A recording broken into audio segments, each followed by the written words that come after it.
Hi and welcome to today's video. In this video, I'm going to be talking about the self-fulfilling prophecy and why it's very important that we understand this when we are experiencing difficulties with our mental health. Now, for those of you that don't already know me, my name is Leanne Asprey. I'm a cognitive behavioural psychotherapist and I am the founder of Mind Your Future. Now, on my channel, I aim to really educate people in understanding themselves so they can really start to help themselves through difficult times. So if you haven't already subscribed to my channel, please do, and you will be notified of upcoming videos. And if you haven't already watched some of my videos, then please do go and see the videos I've already posted, because I've done some videos to really help people to understand anxiety, depression, and the role that our relationship with ourselves really plays in these. So today's video is self-fulfilling prophecy. So what is the self-fulfilling prophecy? Now, the self-fulfilling prophecy is when a human being has a thought, a negative thought, and then they change their behaviour in accordance with that thought, which then causes the thing they don't want to have happen to happen. Now, as a therapist, I find the self-fulfilling prophecy comes up a lot with the clients that I work with.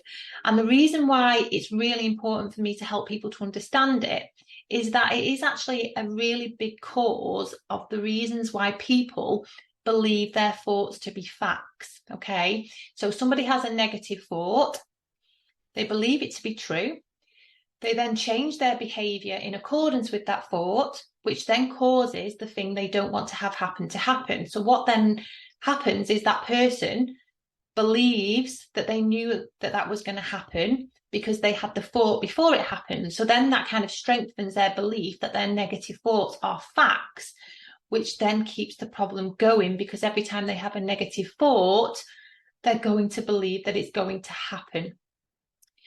Okay, so I'll give you an example. So let's say, for example, that let's say somebody's quite socially anxious, okay? And they're due to go to a party or a family gathering.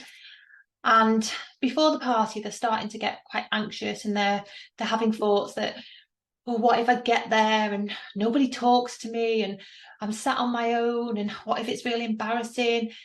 So they get really worked up, but they still go to the party because, you know, it's important that they attend. So they get there, but because they're feeling quite anxious and they're having these thoughts that nobody's going to talk to them and they're going to be sat on their own, they might go and get a drink and then they go and sit in the corner of the room, okay, to avoid people because they're feeling really anxious and worried that nobody's going to talk to them. So then what happens is they're sat in a corner and nobody speaks to them because nobody sees them there. So then they leave the party believing that because they were thinking that they were going to go to the party and nobody was going to talk to them, believing that their thoughts were right, when actually it was the fact that they were having the thoughts and then they changed their behaviour in accordance with the thoughts that then caused that to happen. Had they sat in the centre of the room, or had they gone and joined family members sat on a table, then that outcome would have been very different, okay? So that's a really good example of the self-fulfilling prophecy. But like I say, it leaves people believing that their thoughts are facts. And this is a huge part of the problem. When I'm working with people in therapy, one of the things all my clients have in common, no matter whether they're experiencing anxiety, depression, low self-esteem, they're having negative thoughts and they are believing them to be true. And that is a big part of the problem. So my job is to help them to understand that actually thoughts are not facts, and we don't have to believe them to be true. And if we continue to believe them to be true, then they are going to keep kind of causing us to stay in this negative cycle. Another example could be, let's say that somebody's quite insecure and they're in a relationship with somebody and they're having thoughts that their partner might leave them and might cheat on them, okay? And they're getting quite anxious at the thought of this happening. So what they do is change their behaviour. So when their partner's in the shower, they grab their partner's phone and they start looking through their partner's phone for evidence that their partner is cheating. And then their partner catches them doing this. Now, because their partner catches them doing this, their partner obviously then gets quite upset and decides to leave the relationship. So again, what has happened is they've had these thoughts, they've changed their behaviour in accordance with the thought. So they've started checking their partner's phone, which has then caused the relationship to break down, when actually they didn't want to have the relationship breaking down in the first place, but they've caused that to happen.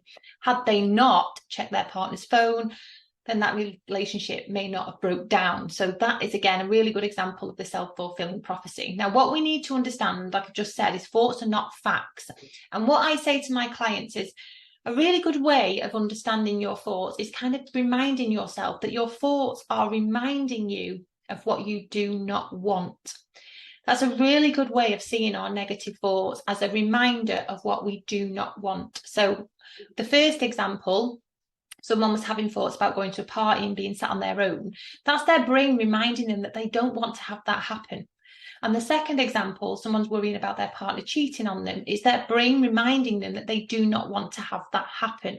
It doesn't mean it is happening or it's going to happen. It's their brain reminding them that they do not want to have that happen, because our thoughts are a part of the way our brain protects us from our fears. So kind of, rather than believing thoughts to be true, it's just kind of saying, well, thank you for reminding me of what I do not want. Okay. Thank your thoughts for the reminder, but don't allow them to kind of convince you that this is going to happen and then cause you to change your behaviour in accordance with your thoughts, because that will then keep you stuck in these negative cycles, and sadly can cause a lot of the things that you really fear happening to happen. And, you know, at the end of the day, we don't want to have these things happen. So yeah, so that's a very quick video introducing you to the self-fulfilling prophecy and the importance of us understanding it. And I hope it really does help you to, you know, if you are somebody who is believing your thoughts to be true and you are changing your behaviour in accordance with them, and you are seeing like quite a lot of negative outcomes, I hope this video really helps you to understand why. So yeah, please do like and subscribe if you haven't already, and I will see you in upcoming videos.